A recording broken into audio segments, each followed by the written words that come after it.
ఆత్మబంధులందరికీ నా యొక్క ఆత్మ ప్రణామాలు. ఇంత గొప్ప జ్ఞాన మార్గాన్ని మనకు అందించిన మహాత్ములైన బ్రహ్మర్షి పితామహ పత్రిజీ దంపతులకు, నాకు జ్ఞానాన్ని అందించిన బ్రహ్మర్షి తటవర్తి వీర రాఘవ గారి దంపతులకు ఆత్మ ప్రణామాలు తెలుపుకుంటూ ఈరోజు కార్యక్రమాన్ని మనం మొదలు పెట్టుకుందాం మాస్టర్స్. ఈరోజు మనం వర్తమానంలో జీవించాలి అనే విషయం గురించి మనం తెలుసుకుందాం. ఎందుకంటే మానవుడి జీవితంలో ఎన్నో బాధలు, కష్టాలు, భయాలు, ఆందోళనలు ఎన్నో ఉన్నాయి కదా. మరి ఆ బాధలకు మూలం ఏంటి? ఎప్పుడైనా ఆలోచించామా? బాధ వస్తే బాధపడుతున్నాం. ఉం? ఏ ఆలోచన వస్తే దాని గురించే ఆలోచిస్తూ ఉన్నాం. ఏమనుకుంటున్నాం? అప్పుడు అలా జరిగింటే బాగుంటుండే, ఇలా జరిగింటే బాగుంటుండే, నాకు ఇప్పుడు ఈ బాధ లేకపోతుండే అని ఇలా రకరకాలుగా ఆలోచిస్తుంటాం. మరి ఇంకా రాబోయే భవిష్యత్తు గురించి కూడా ఆలోచిస్తున్నాం. రేపటి నాడు నా పిల్లలకు ఉద్యోగం ఎలా, తిండి ఎలా, ఇలా ఏదో ఒక రకంగా ఏదో ఒక రకమైనటువంటి ఆలోచనలు ఆలోచిస్తూనే ఉన్నాం. అలా ఆలోచిస్తూ ఇప్పుడు ఏం చేస్తున్నాం? ప్రస్తుతం మనం వర్తమానంలో జీవించే ఈ జీవితాన్ని వదిలేస్తున్నాం. ఈ క్షణాన్ని మనం వదిలేస్తున్నాం.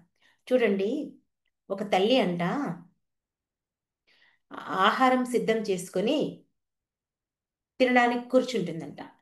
మరి ఆ తినే ఆహారాన్ని సరిగ్గా ఆస్వాదిస్తూ తినాలి. అలా తినకుండా రేపు బజార్కి వెళ్ళి ఏం కూరగాయలు తేవాలి, రేపు నా పిల్లవాడి భవిష్యత్తు ఎలా అని ఇలా రకరకాలుగా ఆలోచిస్తే ఏమవుతుంది?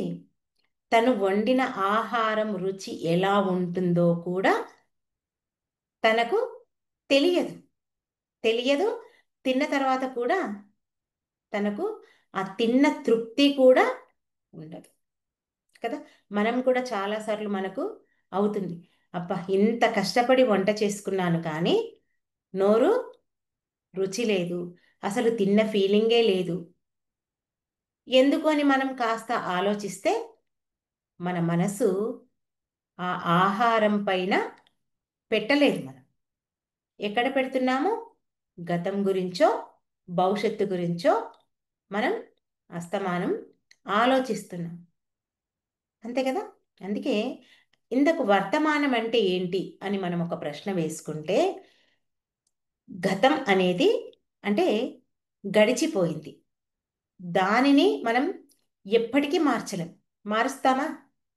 అసలు గతం గురించి మార్చే అవకాశం ఉంటే గనక ఇప్పుడు మన జీవితాలు ఎంతో బాగుండేవి కదా. మరి అలా కాకుండా భవిష్యత్తు గురించి ఇంకా మనము ఆలోచించలేం. ఆలోచిస్తే నీవు ఎప్పుడు దుఃఖానికే లోనవుతావు. ఎందుకు?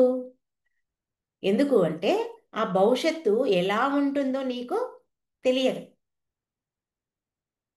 కానీ మనం ఉన్నది ఒక్క క్షణం మాత్రమే, అది మనది. అదే వర్తమానం. ఈ వర్తమానం గురించి మనం ఆలోచించాలి. అంతేకాని ఆ గతము గురించి కానీ లేదా భవిష్యత్తు గురించి కానీ ఆలోచన చెయ్యవద్దు. ఇప్పుడు నీవు ఆనందంగా ఉన్నావా లేదా? నీవు ఇప్పుడు ఉన్నటువంటి జీవితాన్ని నీవు ఆస్వాదించాలి. కానీ ప్రతి ఒక్క మానవుడు చేసే తప్పు ఏంటి అంటే ఈ రెండే, గతం గురించి భవిష్యత్తు గురించి ఆలోచిస్తూ ఉన్న జీవితాన్ని కూడా కోల్పోతాడు. చూడండి, ఉదాహరణకు ఒక అద్దం ఉంది. ఆ అద్దం ఏం చేస్తుంది? మనం అద్దం ముంగల నిల్చొని ఉంటే మన యొక్క ప్రతిబింబాన్ని చూపిస్తుంది కదా. అంతేకాని నిన్న నీవెలా ఉన్నావు, చిన్నప్పుడు ఎలా ఉన్నావు, రేపెట్లా ఉంటావు, ఇంకా వయసు వచ్చినాక ఎలా ఉంటావు చూపిస్తుందా అద్దం నీకేమన్నా? చూపించదు కదా. మరి అదేవిధంగా మనం కూడా ఈ ప్రస్తుత జీవితంలో గతము గురించి కానీ భవిష్యత్తు గురించి కానీ ఆ ప్రతిబింబాలను మనం చూడకూడదు. అంటే వాటి గురించి ఆలోచించకూడదు. ఎప్పుడైనా సరే ప్రతి క్షణం మనం ఇప్పుడున్న దాని గురించే మనం ఆలోచించాలి. అప్పుడే మనం ఆనందంగా జీవిస్తాం. మరి గతంలో జీవించడం ఎందుకు హానికరం అనే ఒక ప్రశ్న మనం వేసుకుంటే, గతం ఎప్పుడు ఏం నేర్పిస్తుంది? మనకు ఒక పాఠం నేర్పిస్తుంది. కానీ ఆ పాఠశాలలో మనం శాశ్వతంగా నేర్చుకుంటూ అక్కడే ఉండిపోవద్దు. అది తప్పు. మరి గతం గుర్తు చేసుకోవడం మంచిదే. కానీ దానిని తిరిగి మళ్ళీ మళ్ళీ దాని గురించే ఆలోచిస్తూ బాధపడుతూ మనం ప్రస్తుతం ఉన్న జీవితాన్ని కూడా కోల్పోతే అదే తప్పు. ఇప్పుడు మనం సూర్యుడున్నాడు. సూర్యుడు ఏం చేస్తాడు? మనకు ఉదయిస్తాడు కదా. ఎప్పుడు ఉదయిస్తాడు? ఉదయం. ప్రతిరోజు ఉదయం మనకు ఉదయిస్తాడు. మరి ఆయన నిన్న నేను సాయంత్రం వీళ్ళకు కనిపించలేదు, అందరూ నన్ను మర్చిపోతారేమో అని అనుకుంటాడా సూర్యుడేమన్నా?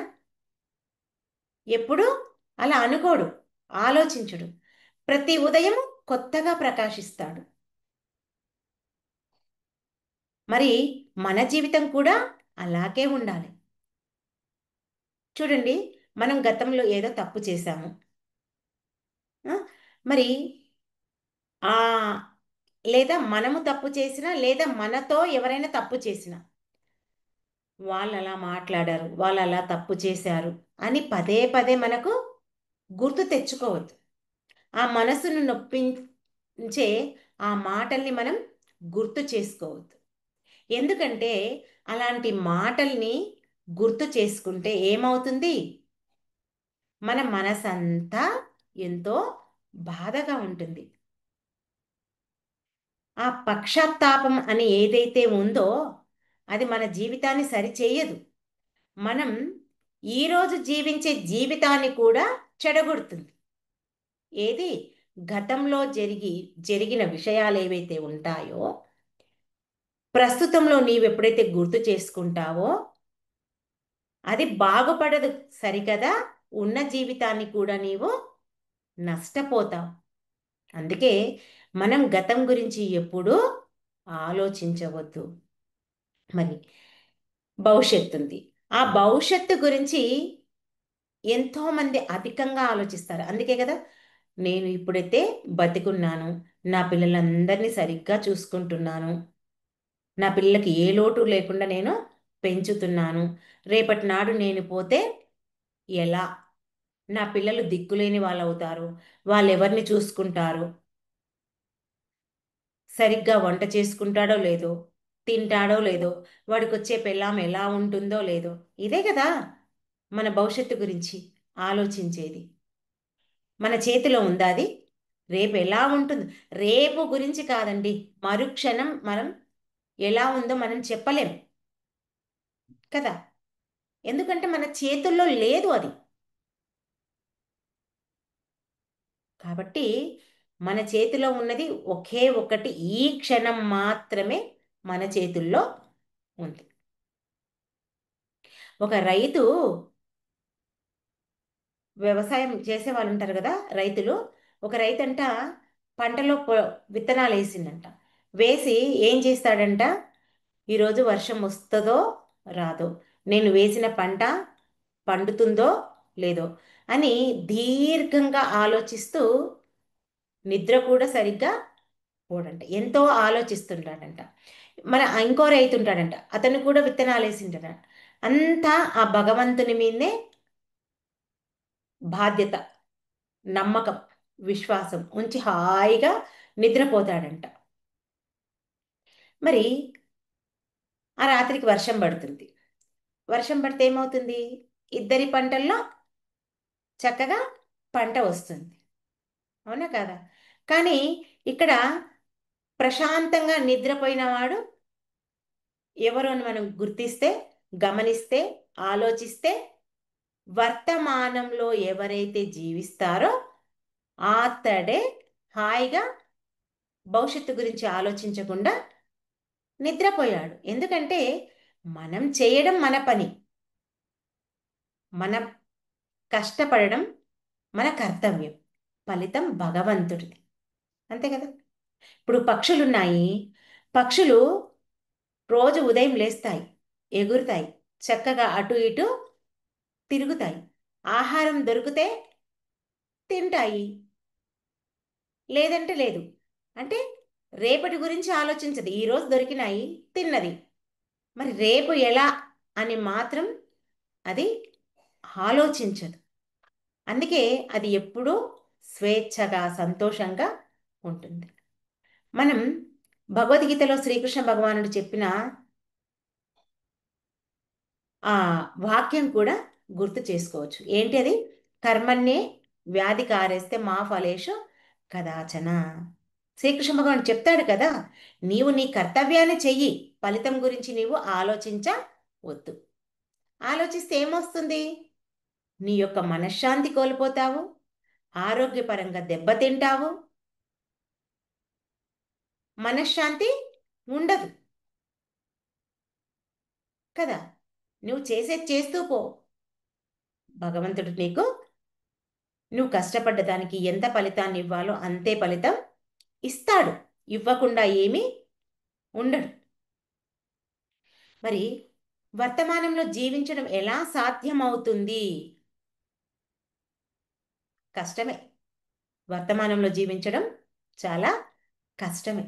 ఎందుకంటే ఈ మనస్సు చంచలమైంది. అంటే దీన్ని ఒక కోతితో మనం పోల్చుకోవచ్చు. కోతి ఏం చేస్తుంది? ఒక్క సెకన్ కూడా ఒక కొమ్మపై నిశ్చింతగా కూర్చోదు. ఈ కొమ్మపై నుంచి ఆ కొమ్మపైకి, ఆ కొమ్మపై నుంచి ఈ కొమ్మపైకి ఎగురుతూనే ఉంటుంది. అది నిశ్చలంగా ఉండదు. మరి మనం మన మనసు కూడా అలాంటిదే, ఆ కోతి లాంటిదే. అందుకే మనకు పత్రి గారు శ్వాస మీద ధ్యాస ధ్యానాన్ని ఇచ్చారు. మరి ఆ శ్వాస మీద ధ్యాస ఉంచి మనం ఏం చేయాలి? మనలో వస్తున్న శ్వాసను మనం గమనించాలి. ప్రతి శ్వాస మనకు చెప్తుంది, ఇదే నీ జీవితం, ఇప్పుడున్న జీవితమే నీ జీవితం. ఆ శ్వాస ఆగిపోయిందనుకో, మన జీవితం ఉంటుందా? ఉండదు. మనం తీసుకుపోయి బయట పడుకోబెడతారు. మరి వర్తమానంలో ఎలా జీవించాలి అని ప్రశ్న వేసుకుంటే, మనం చేసే పని పైన మన మనస్సును ఉంచాలి. ఉంచే శక్తిని మనం సంపాదించాలి. ఒక పని చేస్తున్నాం, ఉదాహరణకు వంట చేస్తున్నాం. ఆ వంట పైనే మన మనసును ఉంచాలి. కానీ మనమంతా ఏం చేస్తాం? ఆ వంట చేసేటప్పుడు ఏదో ఫోన్ మాట్లాడడమో, లేదా వేరే ఏదైనా ఆలోచించడమో, ఈ మనసు ఊరుకోదు కదా. కాబట్టి వంట పైన ధ్యాస పెట్టం, ఆలోచనల పైన, లేదా ఎవరితో మాట్లాడుతూ మనం మన పనులు చేస్తాం. చూడండి, ఒక బస్సు డ్రైవర్ ఉన్నాడు. ఆ బస్సు డ్రైవర్ ఏం చేయాలి? తను చేసే డ్రైవింగ్ పైనే తన యొక్క దృష్టిని కేంద్రీకరించాలి కదా. అతను గనక తన ఇంటి గురించి కానీ ఒక్కసారి ఇట్లా వెనక్కి మళ్ళీ చూసినా ఆ బస్సులో ఉన్న వాళ్ళంతా ఎంతో ప్రమాదానికి లోనవుతారు కదా. ఆ బస్సు డ్రైవర్ జీవితం ఎలాంటిదో మన జీవితము కూడా అలాంటిదే. మనం కూడా బస్సు డ్రైవర్ ఎంత ఆ దృష్టితో, ఆ ఏకాగ్రతతో ఆ బస్సును నడుపుతాడో, మనం కూడా మన శ్వాస పైన అంతే ఏకాగ్రతతో మనం ఉండాలి. మనం ఏ పని చేస్తున్నా సరే దానిపైనే, ఆ పనిపైనే మనం పెట్టాలి. అందుకే మనం ప్రతి క్షణం అనుక్షణం శ్వాసపైనే ధ్యాస ఉంటుంది. నువ్వు ఏ పనైనా చెయ్యి, ఏ పని చేసినా ఇక్కడ ఒక గుర్తుంటు పెట్టుకోండి. మరి పని చేస్తే పని మీద ఉంచమంటారు, మళ్ళీ శ్వాస అంటారు. రెండింటి మీద ఎలా పెట్టగలుగుతామనే ఒక ప్రశ్న వస్తుంది ఎవరికైనా. అందుకే రెండింటినీ మనం చెయ్యలేము. కాబట్టే ఏ పని చేస్తున్నామో ఆ పనిపైనే ధ్యాస పెట్టండి. అది కూడా ధ్యానంతో సమానం అవుతుంది అని మనకు గురువులు చెప్తున్నారు. ఫస్ట్ మొట్టమొదటగా మనకు చెప్పింది గౌతమ బుద్ధుడే. నడుస్తే నడక పైన పెట్టు, తింటే తిండి పైన పెట్టు, పని చేస్తే పని పైన ధ్యాస పెట్టు, ఇలా చెప్పాడు. మరి మనకు దొరికిన ఈ వర్తమానంలో జీవించాలని చెప్పుకుంటున్నాం కదా, ఇక్కడ మనకు కృతజ్ఞతా భావం కూడా ఉండాలి. ఎక్కడ ఉండాలి, దేనిపైన ఉండాలి ఈ కృతజ్ఞతా భావం అని మనం ఒక ప్రశ్న వేసుకుంటే, ఇంత గొప్ప మానవ జన్మ దొరికినందుకు మొట్టమొదటి మనం కృతజ్ఞతతో ఉండాలి. తర్వాత ఇంత గొప్ప మార్గాన్ని మనకు అందించిండ్రు, ఆ గొప్ప మార్గం మనకు లభించింది, ఆ గొప్ప గురువు మనకు దొరికాడు.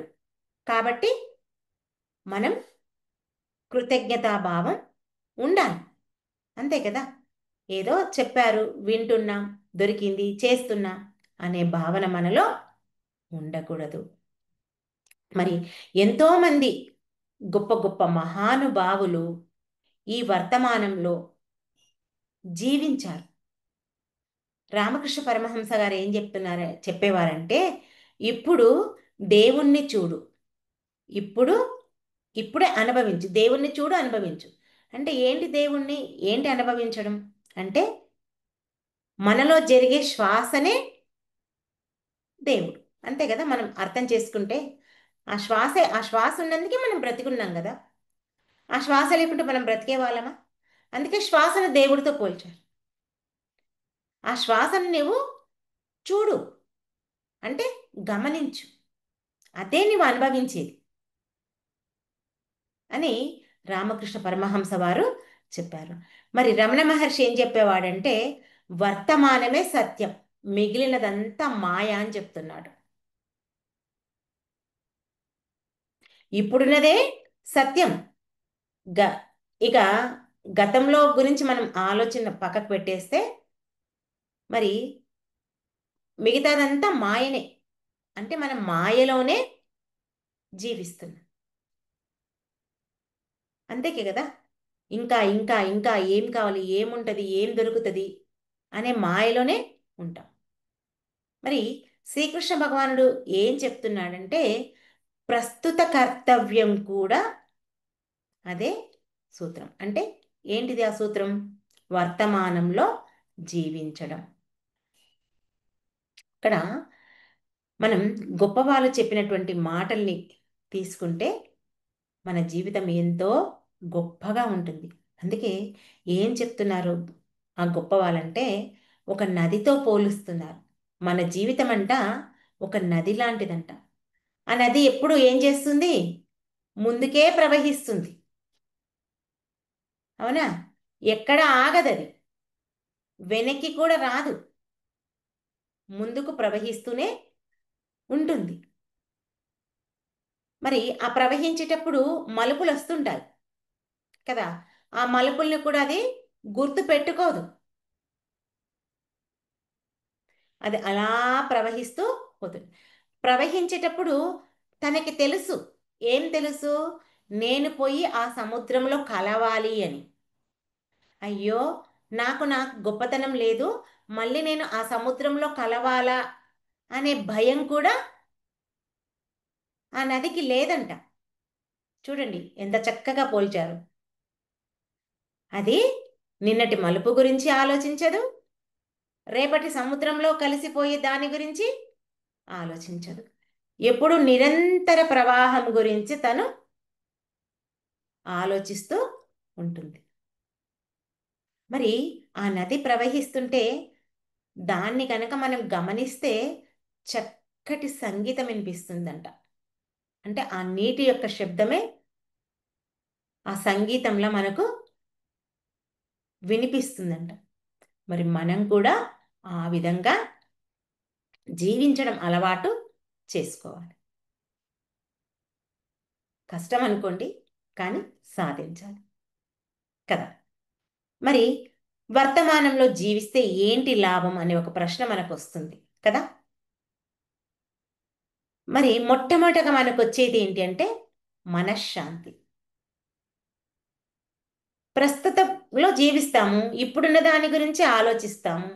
ఇంకెందుకు మనసు ప్రశాంతంగా ఉండదు? గొప్పగా ఉంటుంది. మరి దేని గురించి భయం ఉండదు అంటే గతం గురించి భయం ఉండదు, భవిష్యత్తు గురించి భయము ఉండదు. నిరంతరం వర్తమానంలోనే ఉంటుంది. మరి ఎప్పుడు మనం వర్తమానం గురించి ఆలోచించమనుకోండి, వర్తమానంలోనే జీవించామనుకోండి, ప్రతి ఒక్కరి పైన, ప్రతి ఒక్కరి గురించి ప్రేమ పెరుగుతుంది. ఎందుకంటే ఇప్పుడున్న జీవితాన్ని నువ్వు చూస్తున్నావు, ఇప్పుడున్న దాని గురించి నీవు ఆలోచిస్తున్నావు. ఇంకా దైవానుభూతి కూడా మనకు పెరుగుతుంది. ఎందుకంటే ప్రతి శ్వాసను నువ్వు గమనిస్తావు. వర్తమానము అంటే ఇక్కడ వర్తమానంలో ఏం జరుగుతుంది? మనం అనుకుంటాం ఎంతసేపు మనకు ఆ డబ్బు గురించి, ఇప్పుడున్న జీవితం గురించి ఆలోచిస్తాం, కానీ మనలో ఉన్న ఆ శ్వాస గురించి ఆలోచించాం. అనుక్షణం నువ్వు ఆ శ్వాసనే గమనిస్తున్నావు అనుకోండి, ఎప్పుడు ఆ భగవంతుని పైన నీ ధ్యాస ఉంటుంది. అందుకే ఆ దైవానుభూతి కలుగుతుంది అని చెప్తున్నారు. ఇప్పుడు మనం గమనిస్తే చిన్నపిల్లలు ఉంటారు మన ఇంట్లో. చిన్నపిల్లలు ఎట్లా ఉంటారు? ఎప్పుడు నవ్వుతూ, వాళ్ళ యొక్క మొహం కూడా ఎంతో ప్రకాశవంతంగా, ఎప్పుడు చూడముచ్చటగా ఉంటుంది కదా. మనం అలా ఉండగలుగుతామా? మనకి ఎప్పుడు గతం గురించి, భవిష్యత్తు గురించి, పొద్దున గురించి, రాత్రి పడుకునే వరకు ఏదో ఒకదాని గురించే మనకు ఆలోచిస్తుంటాం. వాళ్ళు అలా కాదు. ఎప్పుడు ఏం జరిగినా, అది కోపం వచ్చినా, ఒకరితో తమ్ముడితో కానీ చెల్లెలతో కొట్లాడినా కానీ దాని గురించి వాళ్ళు ఆలోచించరు. ప్రస్తుత క్షణం గురించే వాళ్ళు ఆలోచిస్తారు. ఒక తండ్రి కొడుకు ఉంటారంట. తండ్రి ఆఫీస్ పనుల్లో బిజీగా ఉంటాడంట. ఆ చిన్నపిల్లాడు ఏం చేస్తాడంట, నాన్న నాన్న నాతో కొద్దిసేపు ఆడుకో అని అడుగుతాడంట. ఒక బాలో ఏదో తీసుకొచ్చి ఆడు. నాన్న నాకు ఇప్పుడు టైం లేదు, నువ్వు పెద్ద అయ్యాక ఆడుకుంటా అని చెప్తాడంట తండ్రి. చెప్తే సరే అని చెప్పేసి ఆ పిల్లవాడు పోయి ఆడుకుంటాడు. పెద్దగా అయిన తర్వాత, కొన్ని ఏండ్ల తర్వాత ఈ పిల్లోడు పెద్దగా అవుతాడు. ఆ తండ్రి ఇంకా పెద్దగా అవుతాడు కదా. పెద్ద అయిన తర్వాత వాడు చేసే ఉద్యోగం కూడా రిటైర్డ్ అయిపోతాడు. ఈ పిల్లోడు పెద్దగా అయిపోతాడు. మరి అప్పుడు ఆడుకుందామంటే కొడుకుకు టైం లేదు. అప్పుడు తండ్రికి టైం లేదు, ఇప్పుడు కొడుకుకు టైం లేదు. సమయం అంతా అయిపోయింది. అంటే జీవితంలో ఆ క్షణాలు తిరిగి వస్తాయా? రావు. అందుకే ఆనందం అనేది రేపటికి మనం వాయిదా వెయ్యొద్దు. వాటిని ఇప్పుడే పంచుకోవాలి.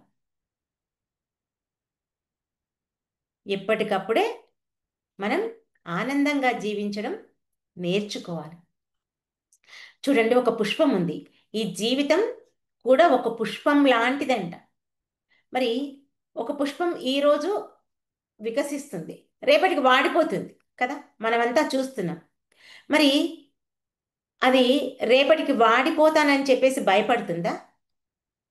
అయ్యో, నేను ఈరోజు పుష్పించాను, వికసించాను, రేపటి వరకు నేను ఉండను కదా, నా జీవితం అయిపోతుంది కదా అని అది ఏమీ భయపడదంట.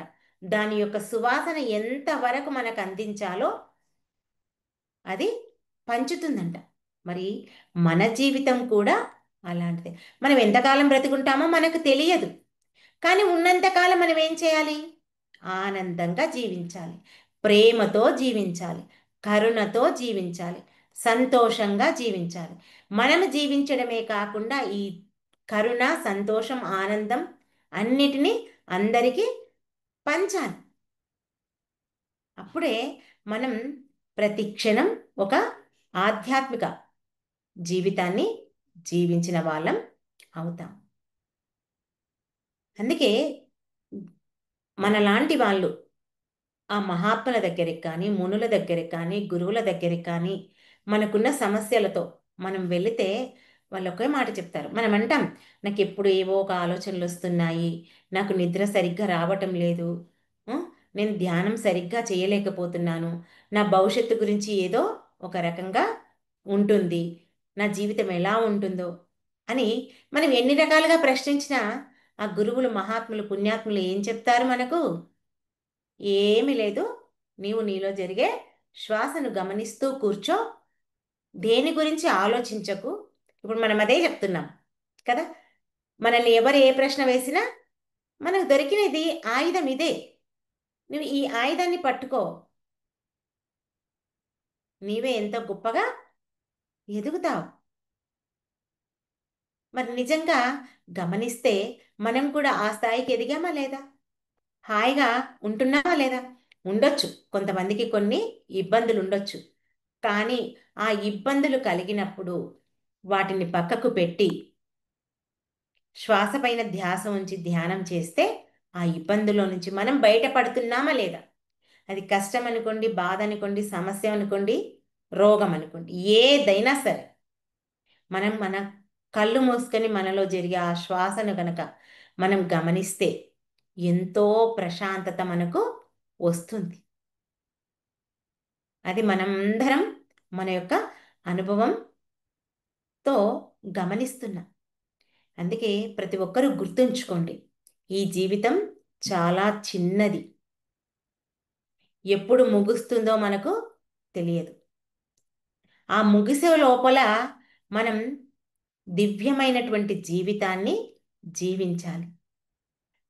అందుకే గతాన్ని నీ జ్ఞాపకంలో ఉంచుకోకు, భవిష్యత్తుని నీ ప్రణాళికలో తెచ్చుకోకు. కేవలం ప్రస్తుతం వర్తమానంలోనే జీవించు.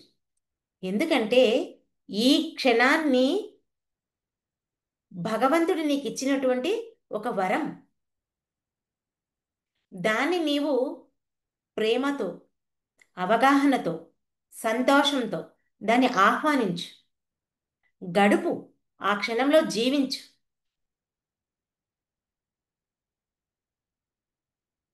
ఎందుకంటే నీవు కోట్ల రూపాయలు పెట్టిన ఆ ఒక్క క్షణాన్ని కూడా నీవు కొనలేవు.